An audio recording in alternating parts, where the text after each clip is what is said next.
So, you may recall that some time back I preached from the perspective of a sheep named Maple, as one does. Maple wasn't particularly sympathetic when that weird sheep, Doug, went and got his dumb self lost in a storm. She didn't really understand why the shepherd would have gone so far out of her way to rescue just one sheep, especially considering that the sheep in question was weird and had never even fit in. But maybe, if the shepherd thought that even Doug, of all sheep, was, valuable, then maybe she should figure out why. And also maybe put some effort into actually getting to know all the sheep in the herd, not just the ones in her little Mean Girls clique. She supposed that maybe if all the sheep cared enough to look out for each other, then they might not find themselves losing or excluding sheep in the future, however weird an individual sheep might be. So today I thought I would tell Doug's side of the story. Anyway, our gospel reading this morning comes to us from the book of John, chapter 10, verses 1 through 11. Hear now the word of the Lord. Jesus said, "Very truly I tell you, anyone who does not enter the sheepfold by the gate, but climbs in by another way, is a thief and a bandit. The one who enters by the gate is the shepherd of the sheep. The gatekeeper opens the gate for him, and the sheep hear his voice. He calls his own sheep by name and leads them out. When he has brought out all his own, he goes ahead of them, and the sheep follow him because they know his voice. They will not follow a stranger, but they will run from him because they do not know the voice of strangers." Jesus used this figure of speech with them, but they did not understand what he was saying to them. So Jesus again said to them, "Very truly I tell you, I am the gate for the sheep. All who come before me are thieves and bandits, but the sheep did not listen to them. I am the gate. Whoever enters by me will be saved and will come in and go out and find pasture. The thief comes only to steal and kill and destroy. I came that they may have life and have it abundantly. I am the good shepherd." This is the word of the Lord. Thanks be to God.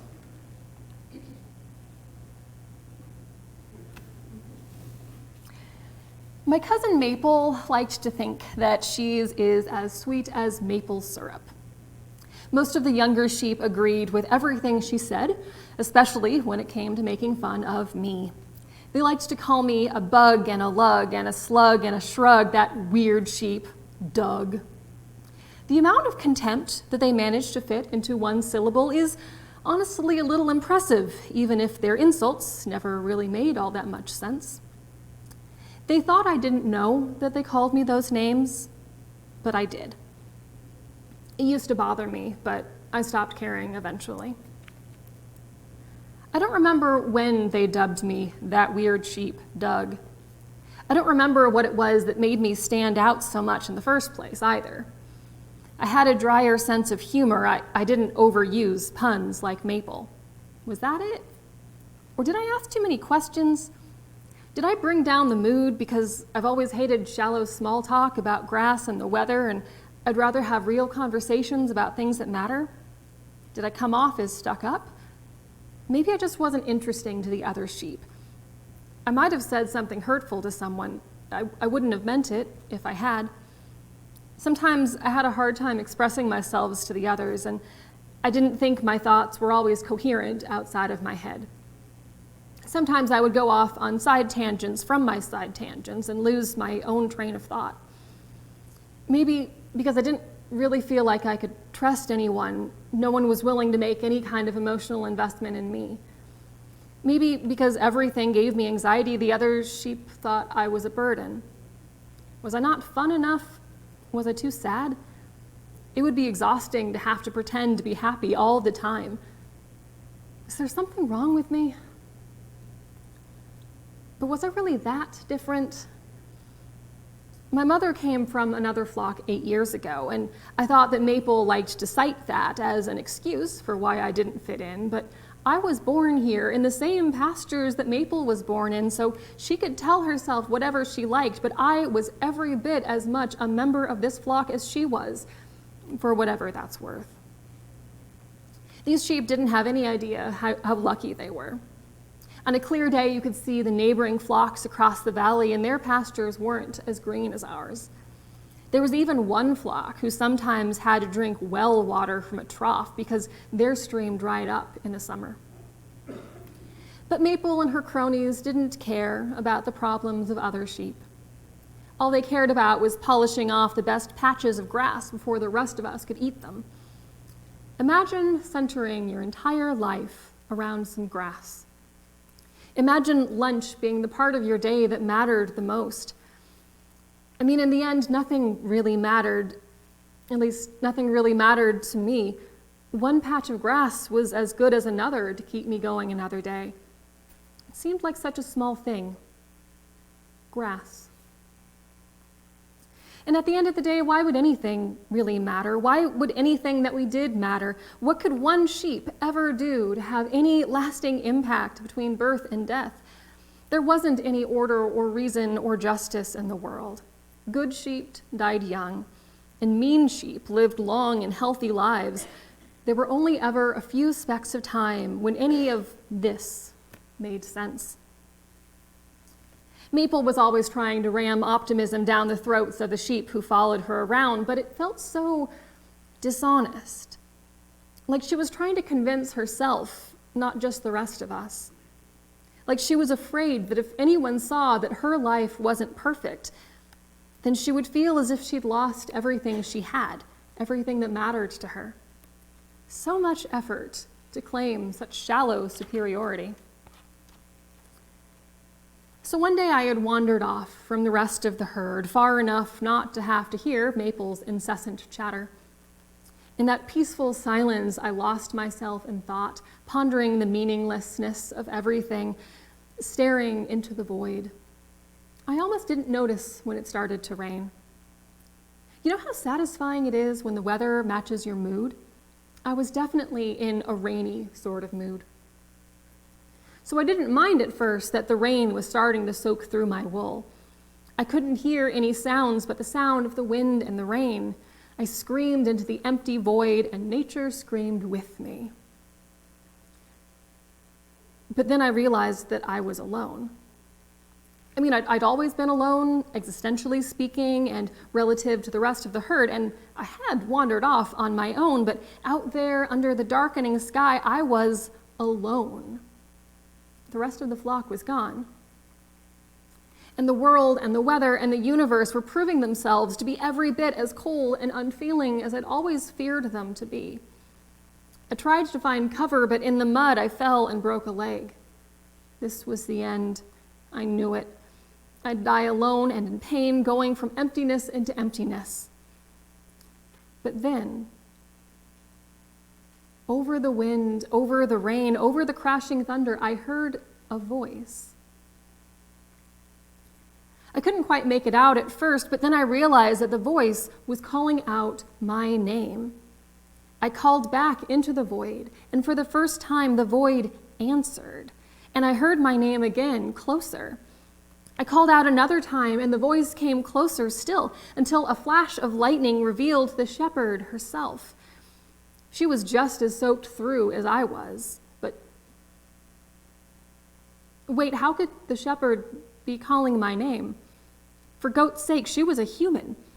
Humans may have a spoken language, but they couldn't understand us sheep, and we couldn't understand them.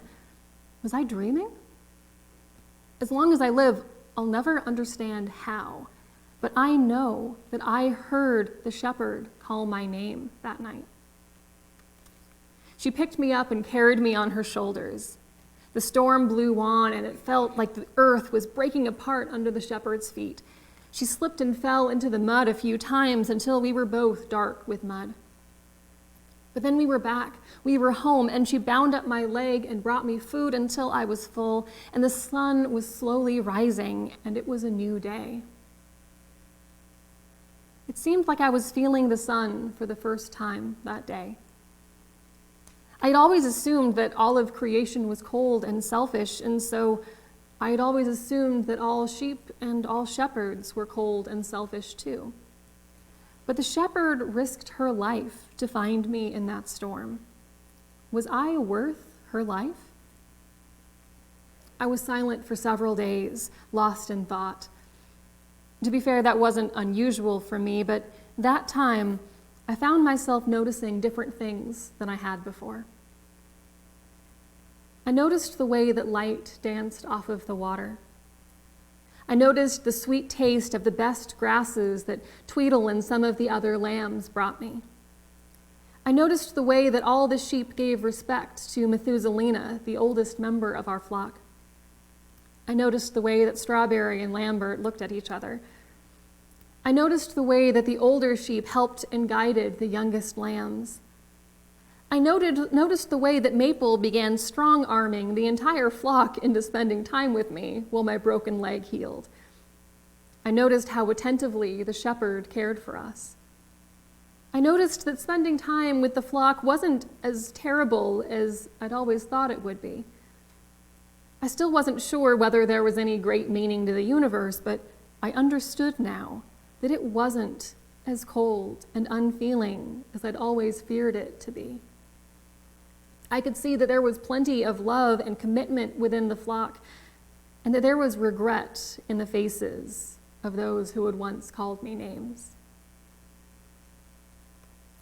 I used to think that nothing we did mattered. Maybe it doesn't, I don't know, but maybe if nothing we do matters, then all that matters is what we do. We could keep to ourselves, be our own islands, wade through our sadness alone. But we could also take the risk of trusting others. We could help each other. We could learn from each other. We could figure things out together. I had never realized how much it meant for someone to know me and call me by name. But when I heard the shepherd calling me, something inside me changed. Someone cared about me. Someone wanted me. Someone offered me a place where I could belong. Now, after everything, the other sheep all call me just Doug and not that weird sheep, Doug. I never did hear the shepherd call me by name again, but I know, as sure as anything, that I did hear her call my name that night. Someone or something in the universe must care about me, even if I don't know who or how or why. I had always known that there were good sheep, but before I had only focused on how the world was unfair to them. Bad things happen to good sheep. That fact is still true, but what I think about now is how good sheep have the courage to continue to be good sheep, even when the world is unfair to them. I think that courage is its own kind of miracle.